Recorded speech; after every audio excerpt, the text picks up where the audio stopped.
Students, I welcome you again for the second part of the directive principle of state policy. So far we have discussed about the introduction about the directive principle of the state policy and the classification like socialism, socialist principle, Gandhian principle and the liberal intellectual principle. And we also understood that how to frame and how these principles have stated and directed the states to frame their policies and framework. Now in this particular video, in the part 2, we are going to discuss about the criticism of directive principle, that is no legal force, logically arranged, conservative and constitutional conflict. Along with that, we are going to discuss about the utility of directive principle and the conflict between the fundamental rights and the directive principle. So let us discuss about the criticism of the directive principle.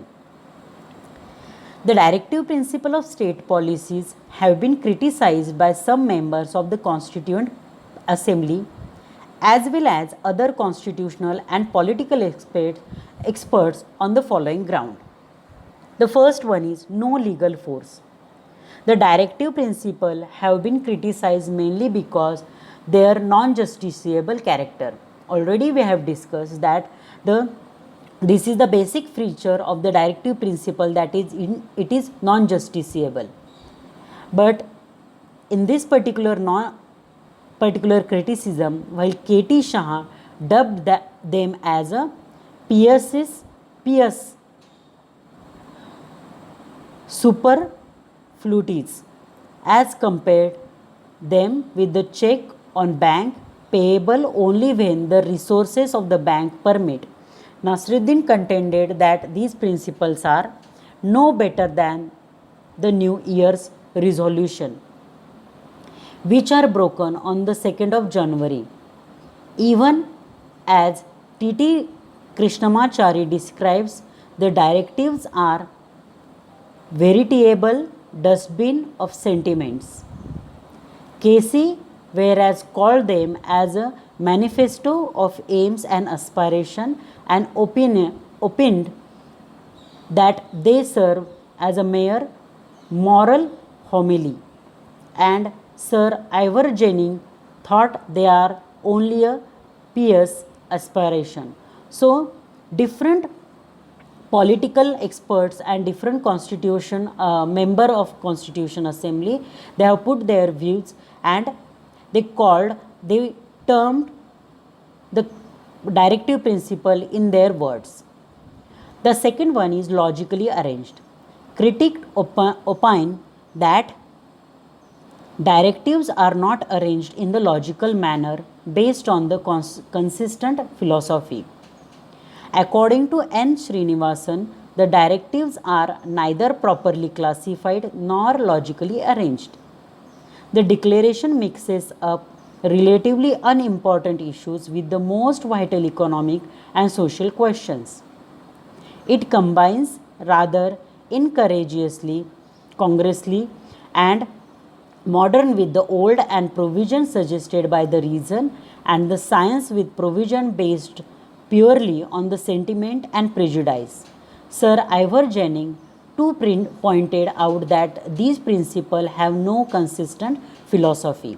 So, according to this particular criticism, several experts said that the directive principles are not arranged logically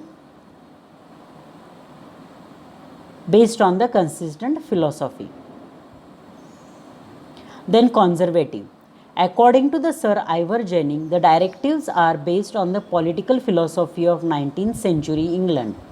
He remarked, the ghost of Sidney Webb and Beatrice Webstock through the page of text, part 4 of the Constitution expresses that Fabian socialism without the socialism.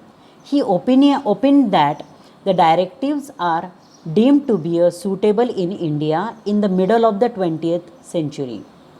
The question whether they are suitable for 21st century cannot be answered, but it is quite probable that they will be entirely outmoded.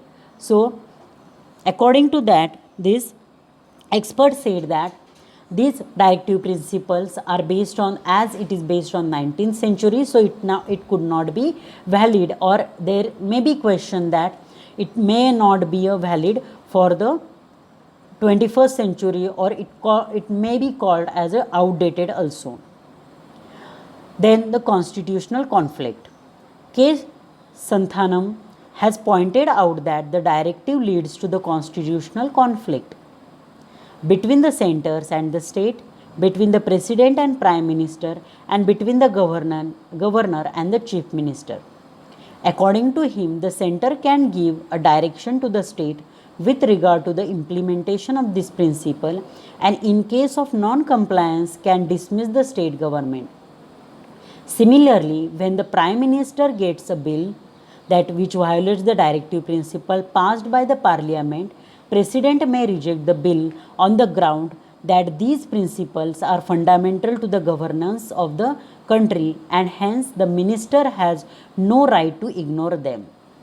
The same constitutional conflict may occur between government and the chief minister at the state level.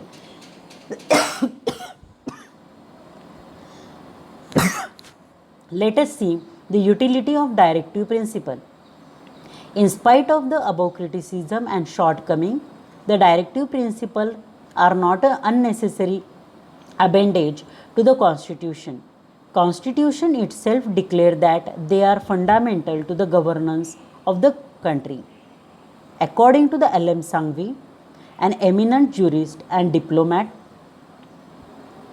the directives are the life-giving provision of the Constitution. They constitute the stuff of the Constitution and its philosophy of the social justice. M.C. Chagla, former Chief Justice of India, is of the opinion that if all these principles are fully carried out, our country would indeed be the heaven on earth. India would then be not only the democracy in the political sense, but also a welfare state looking after the welfare of its citizen. Dr. B.R. Ambedkar had pointed out that the directives have a great value because they laid down that the goal of Indian polity is an economic democracy as distinguished from the political democracy. Granville Austin opined that directive principles are aimed at furthering the goals of social revolution or to foster this revolution by establishing the condition necessary for its achievement. Sir B.N. Rao, the constitutional advisor to the Constituent Assembly, stated that the directive principles are intended as a moral prospect for the authorities of the state, and they have at least a educative value. There may be a conflict between fundamental and rights directive principle. How there may be a conflict between fundamental rights and directive principle? Let us discuss. The justiciability of fundamental rights and non-justiciability of the directive principle on one hand, and the moral obligation of the state to implement directive principle on the other hand, laid a conflict between the two since the commencement of the Constitution. As we know, the fundamental rights are justiciable, whereas the directive principle are non-justiciable. So definitely, while framing the policies and the legal framework, definitely there may be a conflict between the fundamental rights and the directive principle, because the fundamental rights are justiciable and directive principles are non-justiciable. In Champakam Doriajan case, the Supreme Court ruled that in case of any conflict between fundamental rights and the directive principle, the former would be prevail. It declared that the directive principle have to conform to and run as a subsidiary to a fundamental right. But it also held that fundamental rights could be amended by the parliament by enacting Constitutional Amendment Act. As a result, Parliament made the First Amendment Act 1951, the Fourth Amendment Act 1955 and 17th Amendment Act 1964 to implement some of the directives. The above situation underwent a major change in 1967 following the Supreme Court's judgment in the Golaknath case. In that case, the Supreme Court ruled that the Parliament cannot take away abridge any of the fundamental rights which are sacrosanct in nature. In other words, the court held that the fundamental rights cannot be amended for the implementation of the directive principle. The Parliament reacted to the Supreme Court judgment in the Golaknath case by enacting the 24th Amendment Act and 25th Amendment Act. The 24th Amendment Act declared that the Parliament has the power to abridge or take away any of the fundamental right by enacting the constitutional amendment. The 25th Amendment Act inserted a new Article 31C which contained the following two provisions. No law which seeks to implement the social and the socialist directive principles specified in the Article 39 and A and C shall be void on the ground ill of the contravention of the fundamental right conferred by the Article 14. In this particular video, we have discussed about the criticism of the